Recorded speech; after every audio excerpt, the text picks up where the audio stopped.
Parte 3. 10h30, horário de Nazarick. Vocês estão fazendo muito barulho. Silêncio! Ainz fez um gesto com a mão esquerda e manteve uma postura imponente. Ele deu um passo para trás e então retornou à sua posição original. Vocês estão fazendo muito barulho. Silêncio! Mais uma vez ele gesticulou com a mão esquerda e congelou no meio da pose. Ele verificou o reflexo de si mesmo no espelho e ajustou ligeiramente a posição da mão esquerda. Acho que está aceitável. Será que é o ângulo? Não. E se eu estender a mão um pouco mais para a esquerda? Ele então retornou à sua posição inicial. Vocês estão fazendo muito barulho. Silêncio! Finalmente, satisfeito com a pose, Ainz pegou o bloco de anotações na mesa ao lado. Bem, terminei o treinamento de poses. Não sei se devo praticar mais um pouco as falas enquanto aproveito o meu tempo extra. Ele circulou a frase que ele estava praticando anteriormente com uma caneta e em seguida virou uma página. A maioria das frases escritas lá eram variações da frase "eu considerarei isso". As frases que eram muito maçantes ou muito exageradas e, portanto, muito vergonha alheia, eram todas riscadas. Para Ainz, que costumava ser uma pessoa comum, agir como um líder era difícil. Assim, ele repetidamente praticava esse papel apenas no caso de uma situação que exigisse. É claro que todo o bloco de notas estava cheio de frases que Ainz havia pensado. Mesmo tendo passado 1 hora desde que Ainz começou a praticar, ele não precisava de descanso. Ainz era o supremo governante, mas na realidade ele mal fazia alguma coisa. A menos que houvesse decisões importantes ou situações de emergência que exigissem sua liderança, não havia nada para ele fazer. Albedo cuidava de todos os detalhes e tudo que Ainz tinha que fazer era folhear os relatórios. Como nunca havia nada nos relatórios que exigissem sua atenção, ele nem mesmo prestava atenção quando os lia. Era um pouco perigoso para um governante, mas enquanto Albedo estivesse por perto e não houvesse nenhuma emergência, não tinha problema. Todas as organizações devem funcionar desse jeito. Não é bom alguém que está acima dos outros trabalhar nas linhas de frente. Era uma jogada tola se o comandante supremo de um exército resolvesse participar dos combates na linha de frente, a menos que ele só estivesse lá para levantar o moral. Se ele fizesse isso, seria muito perigoso.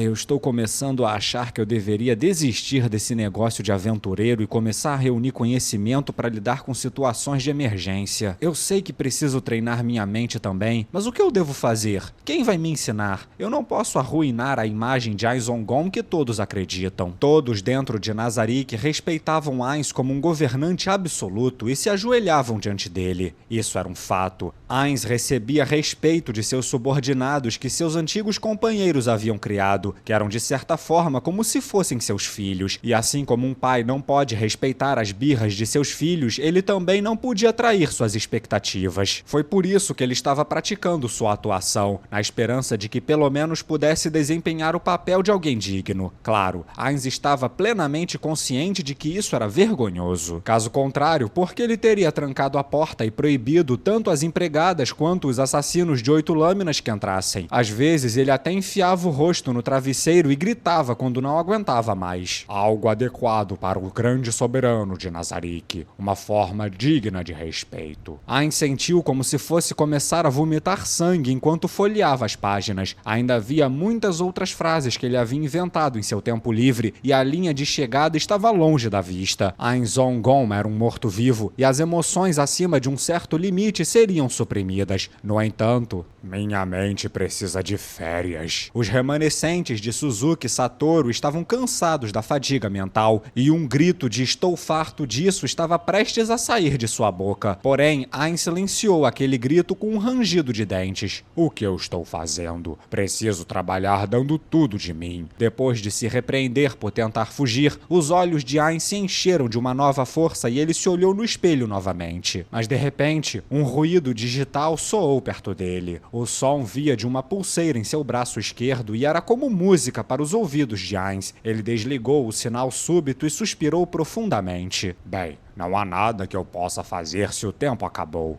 Faz parte. Ainz devolveu o bloco de notas para dentro de uma caixa. Quando ele fechou a tampa, pôde ouvir o som de várias travas sendo ativadas. Se alguém tentasse abrir a caixa à força, ela acionaria um mecanismo de defesa cheios de magias de ataque, todas centralizadas na caixa para destruí-la. As defesas da caixa eram formidáveis o suficientes para que ninguém, a não ser um ladino de nível 90 ou um personagem extremamente especializado com profissão de ladino de nível 80, pudesse violá-las. Depois de travar o item com segurança, ele o retornou à sua dimensão de bolso. Havia muitos outros itens raros lá também. Ainda assim, um ladino de alto nível poderia roubar itens de um lugar como esse. Dito isso, um ladino não poderia apenas imobilizar seus oponentes e roubá-los sem ninguém ver. Até mesmo eles estavam limitados a 1 ou 2 itens no máximo. Ainda assim, a perspectiva de ser assaltado apenas 1 ou 2 vezes fazia com que Ainz, que não deveria ter medo algum graças aos seus traços raciais, estremecesse de terror. Além disso, poderes desconhecidos como os talentos desse mundo existiam também. Foi por isso que ele colocou a caixa entre outros itens raros, para que ladrões os roubassem em vez da caixa. Depois que ele aguardou, ele verificou novamente para ter certeza. Era como uma dona de casa verificando se a porta principal estava trancada antes de sair. Depois que fez isso, ele finalmente deu um suspiro de alívio. Só depois desse monte de contramedidas, Ainz finalmente saiu do quarto. O lugar para o qual ele estava indo era uma sala que ele usava regularmente em seus estudos. Os que se curvaram profundamente diante a ele foram uma das empregadas comuns junto com Albedo e Mari. As duas primeiras dificilmente eram uma visão rara, mas o menino não vinha aqui com frequência e isso surpreendeu Ainz. Ele atravessou a sala, circulando em torno de sua mesa de ébano e então se sentando, de uma maneira que ele havia praticado mais de 30 vezes antes. Sentar-se assim significava que ele não pisaria em seu manto nem faria barulho ao empurrar a cadeira. Depois disso, ele teve que ser cuidadoso sobre como se recostava na cadeira. Não ficaria bom se seus movimentos fossem muito apressados ou se ele colocasse muito peso no encosto. Os reis tinham que ter um ar de realeza ao se sentarem. Bem, pelo menos era o que ele pensava. Mas eu não sei como reis se sentam. Eu deveria observar mais reis para aprender com eles. Era recomendado que empresários se sentassem levemente no meio da cadeira sem se apoiar no encosto, mas Ainz Ongon não era mais um homem assim. Portanto, tudo que Ainz podia fazer era montar a imagem de um rei ideal em sua mente. Levantem a cabeça. Foi só então que as 3 figuras olharam para cima. Ainz estava aborrecido pelo fato de que não levantariam a cabeça sem um comando explícito e sentiu que isso era uma perda de tempo. Ainda assim, ele não podia ignorar a lealdade que mostravam ao seu mestre. Portanto, Ainz suportava isso toda vez e sempre respondia da mesma maneira.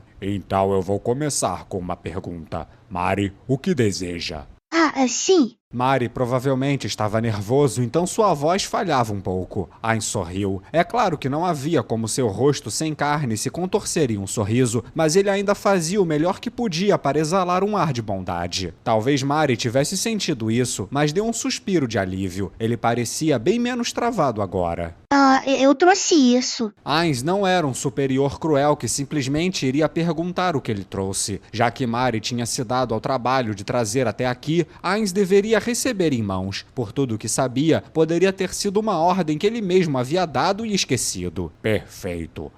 Não precisa se incomodar. Ainz estendeu a mão para parar a empregada do dia, que já estava tentando pegar o item de Mari. Mari, entregue-me pessoalmente. Sim. Mari segurou seu peito enquanto caminhava até Ainz e entregou a pasta que estava segurando. Ainz aceitou magnanimamente e a abriu.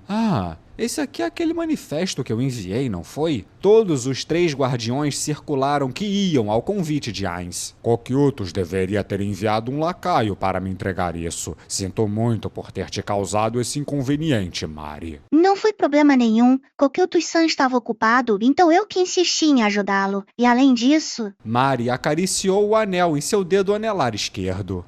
É o anel de Ainz Ongon. Fico feliz que ele o valoriza tanto, mas usá-lo naquele dedo significa... peraí, por que ele tá me olhando com esses olhos cheios de lágrimas? Ainz estremeceu e então olhou discretamente para Albedo. Ela estava sorrindo gentilmente como sempre. A linha de visão de Ainz então foi para o dedo anelar esquerdo de Albedo. Como esperado, ela usava o anel ali também, assim como Mari. Parecia que na mente deles aquele era o lugar certo para usar esse anel. De onde foi que veio essa prática? Acho que veio da Grécia Antiga, não foi? Ainz se lembrou do que Yamaiko havia lhe dito sobre o significado de usar um anel em dedos diferentes. Aparentemente, os antigos gregos acreditavam que havia um vaso sanguíneo que ia do dedo anelar esquerdo até o coração. Aí, se o dedo anelar esquerdo tocasse algo prejudicial ao corpo, ele enviaria um sinal ao coração. Por isso que eles colocavam remédios no dedo anelar esquerdo. O Suchefe faz a mesma coisa também, não faz? Ah, tem algo errado aqui. Ele está me encarando de novo. Ainz então fechou a mão. O que foi, Mari? Viu alguma coisa estranha? Tem alguma mancha no meu rosto?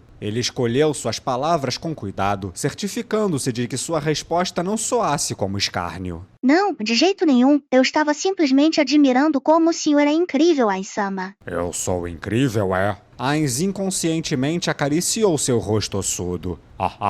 Você é muito bajulador, Mari. Não é bajulação. Essas palavras foram tão enérgicas que não pareceram terem vindo de Mari. Perdoe-me, Ainz-sama, mas eu realmente penso que o senhor é incrível. Mesmo agora, a maneira como o senhor se sentou parecia exatamente como o governante supremo de Nazarick deve ser. Ainz olhou inquisitivamente para a empregada. A homúnculos percebeu a intenção de seu mestre e balançou a cabeça vigorosamente como se estivesse dizendo que era exatamente como Mari havia dito. Ele não olhou para Albedo, mas ela também estava balançando a cabeça do mesmo modo e havia um som de farfalhar enquanto suas asas batiam agitadamente. Nesse caso, eu agradeço por tais palavras. Depois dessa breve resposta, Ainz levantou-se de seu assento e caminhou até Mari, e em seguida gentilmente acariciou a cabeça do menino que tinha ficado tenso em antecipação ao que ele esperava ser uma bronca. Foi um ato casual, mas cheio de bondade. Ainz-sama. Obrigado, Mari. Suas palavras sempre me agradam. Foi incrivelmente embaraçoso dizer isso, mas ele não demonstrou nenhuma das emoções remanescentes de Suzuki Satoru. Eu sempre estive pensando nisso. Eu deveria agradecer aos meus amigos. O senhor quer dizer os seres supremos? Ainz se ajoelhou para que seus olhos estivessem no mesmo nível de Mari. Precisamente. Eu quero agradecer a eles por terem feito a grande tumba de Nazarick e por terem feito você e todos os outros. Vocês, e com isso quero dizer Albedo e Sissuke também. As asas de Albedo ficaram totalmente eretas quando ele começou a dizer isso. A empregada que acabara de ser abordada de repente entrou em pânico. Ela era tipicamente calma, então depois de ver esse raro lado dela, Ainz riu alegremente. Todos vocês são os meus tesouros. Ainz então pegou Mari em suas mãos. Eu mal posso suportar imaginar a Bukubuku Chaga-maçã tirando você de mim. Obrigada, Ainz-sama. Lágrimas de alegria corriam pelas bochechas de Sissuke enquanto ela respondia no lugar de Mari. Quando todos os seres supremos deixaram este lugar, só o senhor permaneceu aqui até o fim. E todos em Nazarick são gratos por isso. Talvez tenhamos deixado de satisfazer suas expectativas e talvez tenhamos o aborrecido em alguns momentos. Eu entendo que é tremendamente rude falar dessa maneira com o nosso Criador, mas eu rezo para que o senhor permita que nós prometamos nossa lealdade eterna ao Senhor. Eu permito isso. Eu me lembro que no passado Albedo e Demiurgo disseram algo semelhante a mim. Então ouça isso. Eu sou o mestre de Nazarick. Eu sou seu mestre. Ainz-on-gon. Ainz nunca havia ensaiado essas frases antes, então ficou surpreso com a facilidade com que conseguiu recitá-las. No entanto, quando ele pensou a respeito, isso era de se esperar. Como era algo vindo de seu coração, fazia sentido que ele pudesse fazê-lo de uma maneira tão natural. Mari abraçou Ainz e enterrou o rosto em seu ombro. Ainda bem que eu não estou usando o meu equipamento habitual. A parte calma da mente de Ainz pensou isso. Ele sentiu uma sensação úmida se espalhando pelo manto sobre seus ombros, mas Ainz deixou Mari se afagar nele mesmo assim. Quando o som do choro e soluços de Mari gradualmente diminuiu, Ainz gentilmente acariciou a cabeça do menino e então tirou um lenço do bolso. Ele nunca tinha limpado o rosto de outra pessoa antes, então talvez seus movimentos fossem um pouco grosseiros, mas Mari permitiu que Ainz o limpasse. Pronto, Mari. Agora vá lavar o seu rosto. E o senhor Ainz-sama?